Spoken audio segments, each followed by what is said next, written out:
بالله من الشيطان الرجيم.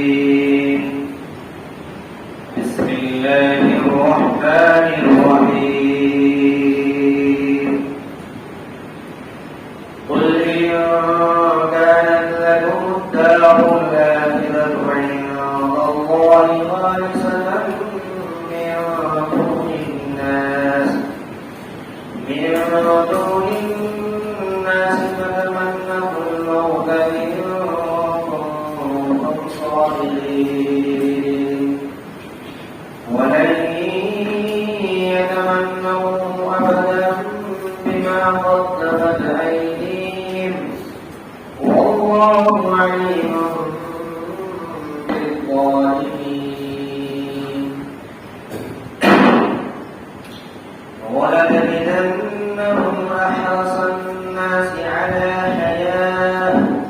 ومن الذين أشركوا يود أحدهم لو يعمر ألف سنة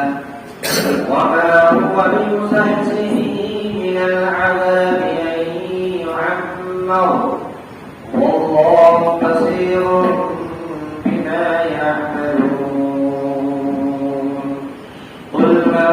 كان عدوا لجبريل فإنه نزله على قلبك بإذن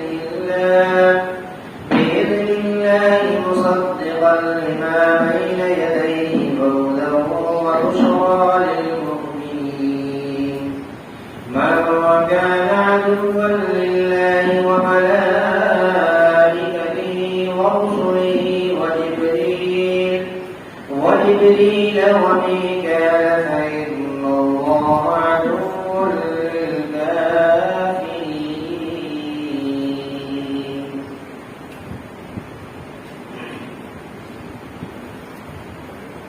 آپ کہہ دیجئے کہ اگر اللہ تبارک و تعالی کے نزدیک آخرت کی زندگی تمام لوگوں کو چھوڑ کر خالص تمہارے لیے ہے تو تم موت کی تمنا کرو اگر تم اپنے دعوے میں سچے ہو. تو ہر اس کی وہ لوگ تمنا نہیں کریں گے، موت کی تمنا نہیں کریں گے کبھی بھی، اس سبب سے کہ اس گناہوں کی وجہ سے جس کو اس کے ہاتھ نے آگے کر دیا ہے. اور اللہ تبارک و تعالیٰ ظالموں کو جاننے والے ہیں. اور تم ضرور پاؤ گے ان کو لوگوں میں زیادہ حریص دنیاوی زندگی پر، حیات کا،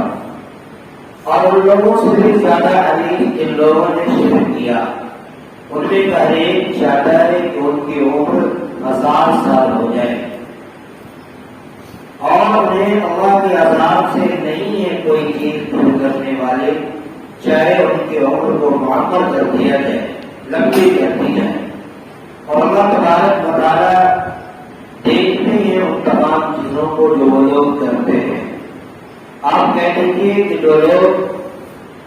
جو شخص جبرائیل علیہ السلام کا دشمن ہے، حالانکہ وہ اس کو یعنی قرآن کو تمہارے آپ کے دل پر اللہ کے حکم سے نازل کیا ہے، جو تصدیق کرنے والی ہے اس کلام کی، جو تصدیق کر رہا ہے اس کلام کی جو اس سے پہلے ہے، اور ہدایت ہے اور خوشخبری ہے ایمان والوں کے لیے. جو شخص اللہ کا دشمن ہو، اس کے فرشتوں کا، اس کے رسولوں کا اور جبرائیل کا اور میکائیل کا، تو جان لو کہ اللہ تبارک و تعالیٰ دشمن ہے کافر ہو گئی ہے. حضرات محترم، سورۃ البقرہ کی 286 آیتوں میں سے 5 آیت کریمہ کی تلاوت آپ کے روبرو اور آپ کے بیچ کی گئی. آج کے اس سبق میں اور آج کے درس قرآن میں اللہ تبارک و تعالیٰ نے ان یہودیوں کی کارناموں کو اور کرتوتوں کو اجاگر کیا ہے، جن کے دلوں کے اندر یہ بات رچی بسی ہوئی تھی اور یہ لوگ اپنے دل کے اندر یہ بات رکھتے تھے کہ ہم تو اللہ تبارک و تعالیٰ کے پیارے ہیں، اللہ کے محبوب ہیں، اور اللہ تبارک و تعالیٰ کے پسندیدہ ہے، اور ہم آخرت کے اندر جو ہے ہمارا گھر ہے، اور آخرت کے جو گھر ہے سلامتی کے اس کے ہم مالک ہیں۔ یہ لوگ اس مانے خیالی کے اندر تھے، اور یہی وجہ ہے کہ ایک جگہ کلام اللہ کی یہ بھی ارشاد ہے نا بنا ہوا کہ ہم کو اللہ کے بیٹے ہیں، ہم اس کے محبوب ہیں۔ اس لیے یہ لوگ یہ گمان کرتے ہیں کہ آخرت کی زندگی اللہ تبارک و تعالیٰ نے آخرت کے گھر کو پروردگار عالم نے ہمارے لیے خالص کر دیا ہے، جس کی بنیاد پر تمام لوگ ہم سے بالائے طاق ہیں، تمام لوگ ہم سے دور ہیں، تمام لوگوں سے زیادہ میں اللہ کے نزدیک محبوب ہوں۔ اس لیے اللہ نے آخرت کے گھر کو ہمارے لیے مزین کر دیا ہے۔ تو ایسے لوگوں کو کہا گیا ہے کہ اگر تم یہ چاہتے ہو اور یہ سوچ رہے ہو کہ تمہارے لیے خالص ہے یہ گھر، تو تم موت کی تمنا کرو اگر تم اپنے دعوے میں سچے ہو۔ پہلی آیت کریمہ کے اندر اس بات کو اجاگر کیا، کوئی امکانت لکم الدار الآخرہ، کہ آپ کہہ دیجیے کہ اگر تمہارے لیے ہے آخرت کا گھر اللہ تبارک و تعالیٰ کے نزدیک تمام لوگوں کو چھوڑ کر خالص تمہارے لیے ہے، فَتَمَنَّوُا الْمَوْتَ، تو تم لوگ موت کی تمنا کرو اگر تم لوگ اپنے دعوے میں سچے ہو۔ یقیناً یہ موت کی تمنا نہیں کریں گے، کیوں؟ اس لیے کہ ان کا دعویٰ جھوٹا ہے، ان کا دعویٰ بیکار ہے، ان کا دعویٰ باطل ہے، اور یہ سوچتے ہیں اس بات کو کہ اگر میں موت کی تمنا کر دوں گا تو ہمیں جو سزا دنیا میں مل رہی ہے اور آخرت میں مرنے کے بعد بھی ہمیں وہی سزا ملنے والی ہے۔ وَلَن يَتَمَنَّوْهُ أَبَدًا بِمَا قَدَّمَتْ أَيْدِيهِمْ، دوسری آیت کے اندر یہ کہا کہ وہ لوگ ہرگز اس کی تمنا وَلَن يَتَمَنَّوْهُ یعنی موت کی تمنا وہ ہرگز نہیں کر سکتا، اور یہ یہودی لوگ موت کی تمنا نہیں کریں گے ابداً کبھی بھی، بما قدمت ان کرتوتوں کی وجہ سے جس کو اس کے ہاتھ نے آگے کر دیا ہے، یعنی اپنے گناہ اور اپنے کرتوت اور اپنے کالے چپے جو لوگوں نے اپنے ہاتھوں سے کیا تھا وہ جو آگے جا چکا ہے اس کی وجہ سے کہ اگر میں موت کی تمنا کروں تو ہمارے گناہوں کے سبب اللہ تبارک و تعالیٰ ہمیں جو ہے آخرت میں جو ہے عذاب دے گا، اس لیے وہ موت کی تمنا نہیں کر سکتے۔ اور اللہ تبارک و تعالیٰ ظالموں کو جانتا ہے، واللہ علیم بالظالمین، اور اللہ تبارک و تعالیٰ ظالموں کو جاننے والے ہیں۔ یہاں پر ایک بات غور کرنے کی ہے کہ ایک مشرک ہے، ایک یہودی ہے، جو لوگ مشرک ہیں وہ تو آخرت کے منکر ہیں، آخرت کا انکار کرتے ہیں، اور وہ صرف اور صرف دنیا کو مانتے ہیں، دنیا کو ترجیح دیتے ہیں۔ تو اگر یہ لوگ دعویٰ کرے کہ ہم کو دنیا کے اندر رہنا ہے اور دنیا کے اندر جو ہے ہمیں ترجیح ملنی چاہیے، تو یہ بات تو سمجھ میں آ رہی ہے کہ یہ آخرت کے منکر ہے، اس لیے دنیا کے طلبگار ہیں۔ لیکن یہودی لوگ اپنے دعوے میں یہ بھی کہتے ہیں کہ آخرت برحق ہے، آخرت کا وہ اقرار بھی کر رہا ہے، اس کے باوجود یہ لوگ کہتے ہیں کہ ہمیں آخرت کے اوپر دنیا کو ترجیح ہے،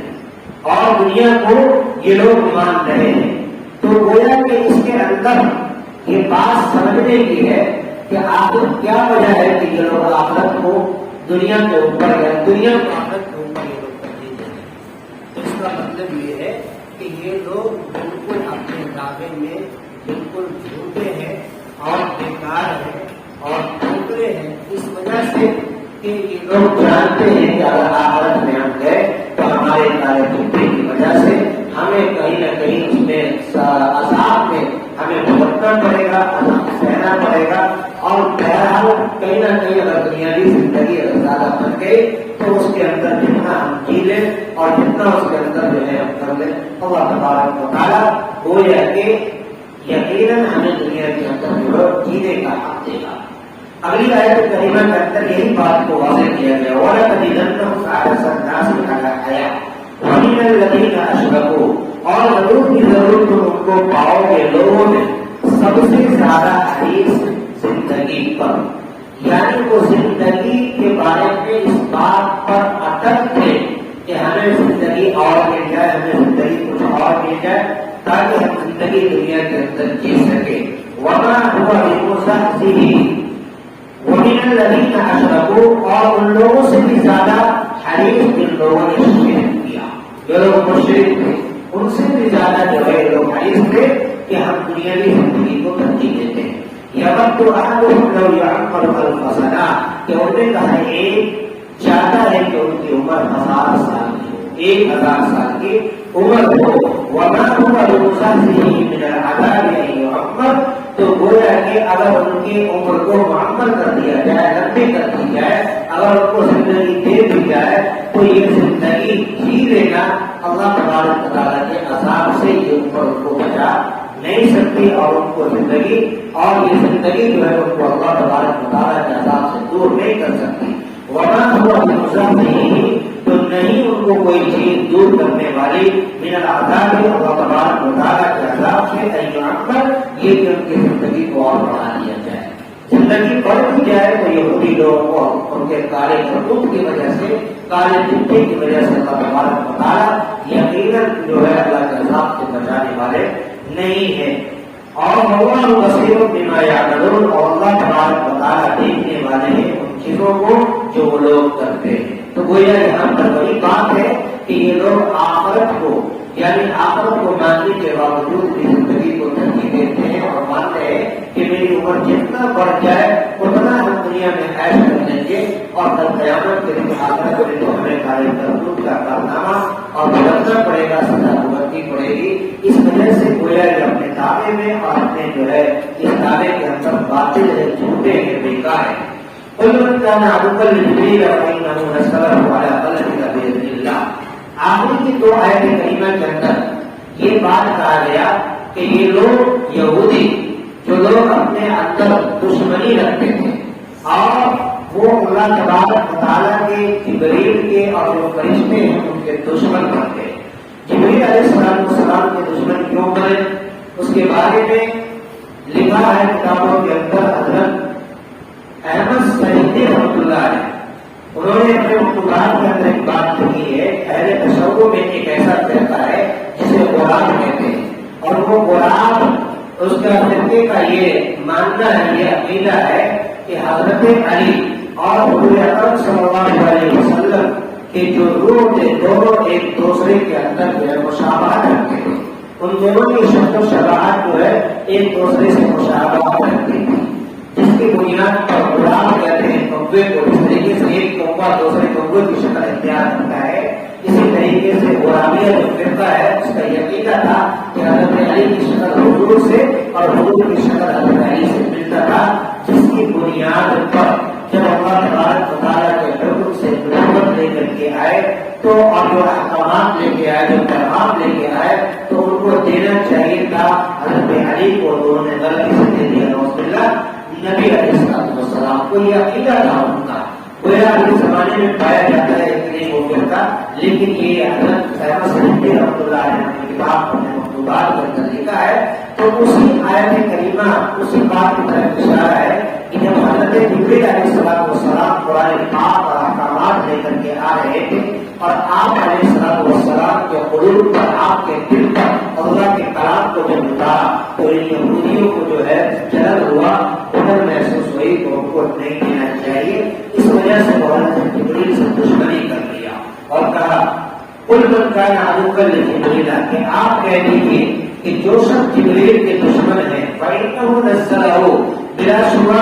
انہوں نے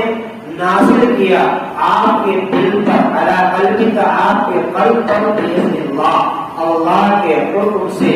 یعنی اللہ کے احکامات کو آپ کے اوپر نازل کیا، مصدقا لما بین یدیہ، تصدیق کرنے والا ہے اس کلام کی، یعنی اس پیغام کی، اس کلام کی جو اس سے پہلے، یعنی پہلے یا اس کے بعد پہلے جو کلام آیا اس کلام کی یہ کلام تصدیق کرنے والی ہے۔ وَهُدًى وَبُشْرَىٰ لِلْمُؤْمِنِينَ، اور ہدایت ہے، خوشخبری ہے ایمان والوں کے لیے۔ اور آگے پھر یہ کہا کہ یاد رکھیں کہ جن لوگوں کے اندر یہ بات ہے کہ جبریل علیہ السلام ہمارے دشمن ہیں، ان کو پیغام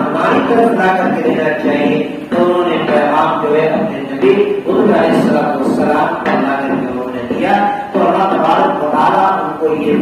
پیغام دے رہے ہیں, چیلنج دے رہے ہیں کہ یاد رکھو کہ جو لوگ اللہ کا دشمن ہوگا, جو لوگ فرشتوں کا دشمن ہوگا, جو اس کے رسولوں کا دشمن ہوگا, جو میکائیل اور جبریل کا دشمن ہوگا, تو یاد رکھنا کہ اللہ تبارک و تعالیٰ خود کافروں کا دشمن ہے اور خود ان کا انتقام لینے والا ہے. اگلی آیت میں یہی کہا, من کان عدوا للہ, جو شخص اللہ کا دشمن ہے, وملائکتہ, اور اس کے فرشتوں کا دشمن ہے, ورسلہ, اور اس کے رسولوں سے دشمنی رکھتا ہے, وجبریل ومیکائیل, حضرت جبریل اور حضرت میکائیل کا دشمن ہے, فإن اللہ عدو للکافرین, تو یاد رکھیں کہ اللہ تبارک و تعالیٰ خود دشمن ہے کافروں کا, اور اللہ تبارک و تعالیٰ خود ان کا جو ہے ان سے انتقام لینے والا ہے. گویا کہ آج کے سبق سے اور آج کی آیت کریمہ کے پیغام سے ہمیں اور آپ کو یہ سبق ملا کہ اللہ تبارک و تعالیٰ نے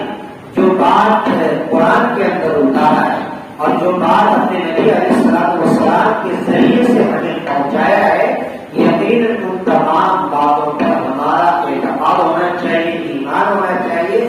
اپنی خواہشات نفس کے اعتبار سے یا اپنے دل کے فیصلے کے اعتبار سے کسی بھی آیت کریمہ کے اندر یا کسی بھی پیغام کے اندر ہمیں اور آپ کو اپنے تفسیر کے بجائے یا اپنے عقل سے کسی چیز کو دہرانے کی ضرورت نہیں ہے, بلکہ جو آیت کریمہ صاف صاف بتا رہی ہے اور اس آیت کریمہ پیغام دینا چاہتی ہے, ہمیں اور آپ کو بلا چلا تمام پیغامات پر عمل کرنا چاہیے. اللہ تعالیٰ سے دعا ہے کہ پروردگار عالم ہمیں بھی آپ کو بھی آج کے سبق پر عمل کرنا ہونے کو توفیق عطا فرمائے. آمین. وآخر دعوانا الحمد للہ رب العالمین. اللهم صل على سيدنا محمد وعلى آله وصحبه. ربنا آتنا في الدنيا حسنة وفي الآخرة حسنة